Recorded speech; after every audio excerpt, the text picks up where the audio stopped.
Nous allons maintenant appliquer un détail très simple sur les étagères que nous avons modélisées au fond de la salle, qui est que nous allons tout simplement aussi ajouter un modificateur bevel, un léger chanfrein sur chacune des étagères. Pour cela, c'est la même méthode que ce que nous avons fait avec la table basse. Nous partons du fichier étape8.blend, nous sélectionnons une des boîtes au fond de la salle, et nous allons lui ajouter un modificateur. Nous centrons la vue avec le point du pavé numérique ou la virgule quand on est sur macOS, comme ceci. Et je choisis Add Modifier dans la fenêtre des propriétés, menu des modifieurs, en choisissant Bevel. On voit que la valeur par défaut de 10 cm est un petit peu trop forte.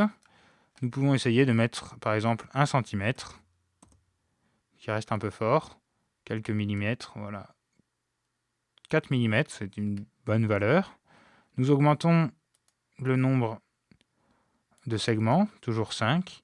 Et nous activons la limite méthode par angle pour éviter d'avoir des artefacts au niveau des angles. Et nous voyons qu'ainsi nous avons une boîte beaucoup plus réaliste avec légèrement chanfreinée, pas d'arête dure à la limite de chaque angle. Et ainsi nous avons un résultat plus réaliste. Nous pouvons activer le shading smooth pour voir le résultat. Et ainsi nous avons une belle partie de l'étagère qui est faite. Le problème, c'est que chacun des objets que nous avons créés ici est indépendant du reste de la scène.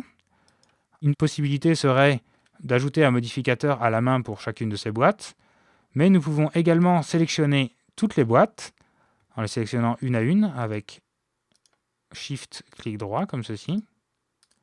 C'est vite fait. Hop. On fait attention de ne pas sélectionner le reste. Puis en dernier, toujours en dernier, nous sélectionnons la dernière boîte sur laquelle nous avons ajouté notre modificateur. A noter que dans Blender, le dernier objet sélectionné est toujours l'objet actif, celui sur lequel nous verrons les propriétés qui sont affichées ici. Nous allons maintenant dire à Blender de copier les modificateurs de l'objet actif, donc le dernier sélectionné, sur tous les objets sélectionnés. Pour cela, nous avons un raccourci clavier en mode objet, toujours, qui est CTRL-L. Et nous pouvons faire des liens. Et nous choisissons ici Modifiers. Nous voyons alors que automatiquement notre modificateur s'est appliqué sur toutes les boîtes de l'étagère. Nous avons un joli résultat réaliste où nous voyons les rainures entre chacune des boîtes et nous avons modélisé en quelques clics notre étagère. Nous n'oublions pas de sauvegarder pour passer à l'étape suivante, Save As, étape 9, et nous allons passer à la modélisation de l'escalier.